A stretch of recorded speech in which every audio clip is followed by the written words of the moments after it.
గట్కేసర్ ప్రాంతంలో ఏళ్ల తరబడి పెండింగ్ లో ఉన్న రైల్వే బ్రిడ్జ్ నిర్మాణంపై స్థానిక మహిళలు కన్నీరు చేశారు. 17 ఏళ్లుగా కేవలం హామీలకే పరిమితమైన ఈ ప్రాజెక్టును తక్షణమే పూర్తి చేయాలని డిమాండ్ చేస్తూ ధర్నాకు సిద్ధమయ్యారు. మేడ్చల్ జిల్లా గట్కేసర్లోని రైల్వే ఫ్లైఓవర్ నిర్మాణం ఎడతెరగని జాప్యంతో స్థానికులకు శాపంగా మారింది. ఈ బ్రిడ్జ్ లేకపోవడం వల్ల నిత్యం రోడ్డు ప్రమాదాలు జరుగుతూ ఎందరో ప్రాణాలు కోల్పోతున్నారు. గత 17 సంవత్సరాలుగా ఎంపీలు, ఎమ్మెల్యేలు, కౌన్సిలర్లు మారినా ఫ్లైఓవర్ పరిస్థితి మాత్రం మారలేదని స్థానిక మహిళలు ఆవేదన వ్యక్తం చేశారు. ప్రజాప్రతినిధులు పట్టించుకోకపోవడంతో ఇప్పుడు మహిళలే స్వచ్ఛందంగా రోడ్డుపైకి వచ్చారు.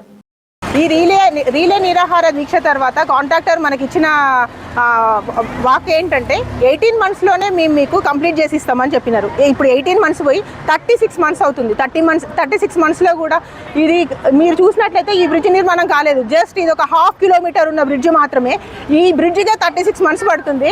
అదే నువ్వు శివరెడ్డిగూడలో మీరు కడుతున్న బ్రిడ్జ్ ఇప్పటికీ సగం కంప్లీట్ అయిపోయింది నిన్న పోయి మేము చూసినట్లయితే. అదేవిధంగా ఇక్కడ కొండమడుగులో కూడా ఇదే కాంట్రాక్టర్ బ్రిడ్జ్ నిర్మిస్తున్నాడు. అది ఆల్మోస్ట్ అవ్వడానికి వచ్చేసింది.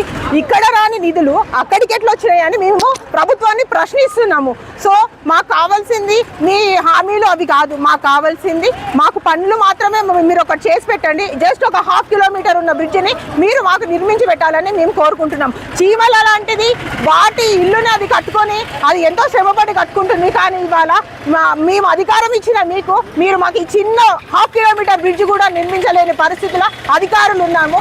దానికి మేము సిగ్గుపడుతున్నామని మేము గవర్నమెంట్ని ప్రశ్నిస్తున్నాము. నమస్కారము, నా పేరు హేమలత. నేను కొండపూర్ విలేజ్లోనే ఉంటాను. ఇక్కడ చుట్టుపక్కల నుంచి చాలామంది యాక్సిడెంట్లు అవుతున్నాయి. ఇక్కడ బ్రిడ్జి నిర్మాణం గురించి 17 సంవత్సరాల నుంచి అందరు పోరాడుతున్నారు. ఫస్ట్ మినిస్టర్లు పోరాడారు, ఎమ్మెల్యేలు పోరాడారు, కౌన్సిలర్ పోరాడారు, వార్డు మెంబర్లు, ఉప సర్పంచులు, సర్పంచులు అందరు పోరాడారు. కానీ ఏది ఎవ్వరూ కావట్లేదు బ్రిడ్జి నిర్మాణం అనేది. ఇప్పుడు మాత్రం మేము ఇంటింటికి మహిళలము స్వచ్ఛందంగా ఇది కావాలి, పూర్తి కావాలని, నిర్మాణం తొందరగా పూర్తి కావాలని కాంట్రాక్టర్లను, అధికారులను అందరినీ కోరుతున్నాము. మన ఎమ్మెల్యే మల్లారెడ్డిని కూడా కోరుతున్నాము. అతను తలుచుకుంటే అన్నీ జరుగుతాయి. అతను తలుచుకుంటే కాలేజీలు, ఆయన హాస్పిటల్ నిర్మాణం కాదండి, ఈ బ్రిడ్జి ఆయన తలుచుకుంటే ఈ బ్రిడ్జి నిర్మాణం ఒక 2 నెలలలో కంప్లీట్ చేయమని చెప్తున్నాము. 2 నెలలు వాళ్ళు ఎప్పుడైతే 2 నెలలు అన్నారో 3వ నెల కంప్లీట్ చేయమని అప్పుడు ఇనాగ్రేషన్కి మల్లారెడ్డికి పూల దండ మెడలే ఇస్తామండి చెప్తున్నాము. ఇంతే, నేను చెప్పదలుచుకుంది ఏం లేదు. మేము చాలా మా సోదరిమని కూడా చాలా మాట్లాడింది. నేను ఎక్కువ మాట్లాడదలుచుకోలేదు. కాంట్రాక్టర్ దండం పెడుతున్నాము. అతని దగ్గర డబ్బులు లేవని చెప్పండి, మేము ఇంటింటికి అందరికీ వసూలు చేసుకొని గుళ్ళ దగ్గర, ఇంట్లో మా భర్తల ఆఫీస్ పైసలు కానీ, పిల్లల జాబ్ పైసలు కానీ అందరి వసూలు చేసుకొని కూడా మేము బ్రిడ్జి నిర్మాణం చేసుకుంటాం. మా ఒక్కరి గురించి కాదండి, ప్రతి ఒక్కళ్ళు ఎంత ప్రాణాలు పోతున్నాయి మాకు తెలుసండి. అది మేము చూస్తున్నాము. నేను ఎక్కువ ఏం మాట్లాడదలుచుకోలేదు. 2 నెలలు 3 నెలలు ఈ బ్రిడ్జి కంప్లీట్ కావాలి. మా కేసీపీ సారు మాకు కోఆపరేట్ చేశారు. 12వ తారీఖు మాకు ఆఫీసర్లను పిలిపించి, మాకు 2 మహిళలను పిలిపించి మాట్లాడుతూ అన్నారు. మాట్లాడిన తర్వాత ఎంత టైం ఇస్తారో మాకు తెలియదు. 3 నెలలు మాకు కంప్లీట్ బ్రిడ్జి కావాలి. వాళ్ళు కూడా మాకు చెప్తున్నారు 3 నెలలు కంప్లీట్ కాకపోతే మాత్రం మేము పెద్ద ఎత్తున మాత్రం ఆడ ధర్నా చేస్తాము. రోడ్డు మీద మాత్రం మేము వంటలు వండుకొని, వంట వార్పు ఓరుకు చేసుకొని అక్కడనే బయట పడుకుంటామా, తింటామా, సస్తామా ఆ తర్వాత విషయము. మేము మాత్రం పెద్ద ఎత్తున 3 నెలలు కాలేదనుకో పెద్ద ఎత్తున మాత్రం ధర్నా చేస్తామండి. నమస్కారం అండి. అందరికీ నమస్కారం. నా పేరు ప్రభా నరసింహారావు. మేము గత 30 సంవత్సరాలుగా ఉంటున్నాము. 17 సంవత్సరాలు పోరాడితే ఈ బ్రిడ్జి నిర్మాణం అనేది ప్రారంభమైంది. ఈ బ్రిడ్జి నిర్మాణం ప్రారంభం చేసి కూడా 17 సంవత్సరాలు అవుతుంది. ప్రారంభించి ఎన్నిసార్లు ప్రారంభం అనేది జరుగుతుంది. భూమి పూజ అనేది ఒకేసారి చేస్తారు. అట్లాంటిది దాహం వేసినప్పుడల్లా బావి తవ్వుకున్నట్టుగా ఉంది. లాస్ట్ ఒక 2 years బ్యాకే రిలే నిరాహార దీక్షలు కూడా చేశారు. కానీ అప్పుడు అందరు రాజకీయ నాయకులు వచ్చి కూడా మేము త్వరగా కంప్లీట్ చేస్తామని చెప్పారు. కానీ ఇప్పటి వరకు మళ్ళీ అదే పరిస్థితి. కాంట్రాక్టర్ నిర్లక్ష్యమా, రాజకీయ నాయకుల నిర్లక్ష్యమా అనేది అర్థం కావట్లేదు. ఇక్కడి నుంచి ప్రయాణం చేయాలి అని అంటే దాదాపు మేము చుట్టూ తిరిగి వెళ్ళాలంటే 5 నుండి 6 kilometers వస్తుంది. వాహనాలు ఉన్న వాళ్ళ పరిస్థితి అంటే పర్వాలేదు. ఇంకొకటి ఏంటంటే ఆ మాధవరెడ్డి బ్రిడ్జ్ అనేది మూలమలుపు చాలా ప్రమాదకరంగా ఉంది. యాక్సిడెంట్ జోన్గా మారింది. ఒకవేళ పాదచారులు వెళ్ళాలంటే ఇదే బ్రిడ్జ్ నుంచి పట్టాలు దాటి వెళ్ళాలి. ఈ పట్టాలు దాటి వెళ్ళాలంటే డైలీ 250 నుంచి 300 వరకు ట్రైన్లు ప్రయాణిస్తూ ఉంటాయి.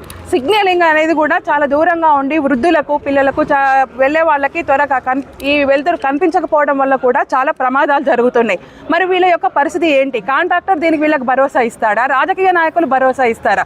మేము మహిళలందరం కూడా మాకు ఎలాంటి రాజకీయ ప్రలోభాలు లేకుండా స్వచ్ఛందంగా మా కుటుంబాలు బాధపడుతున్నాయి, మా పిల్లలు, మా భర్తలు వీళ్ళందరూ కూడా ఉద్యోగాలకు వెళ్ళాలన్నా బయటికి వెళ్ళాలన్నా ఎంతో బాధను అనుభవిస్తున్నారు. కాబట్టి ఈ ఎంతమంది రాజకీయ నాయకులు యూత్ అందరు పార్టిసిపేట్ చేసినా ముందుకు కావట్లేదని మహిళలందరం కూడా చైతన్యవంతులమయ్యి మేము దీనికోసం పోరాడుతున్నాం.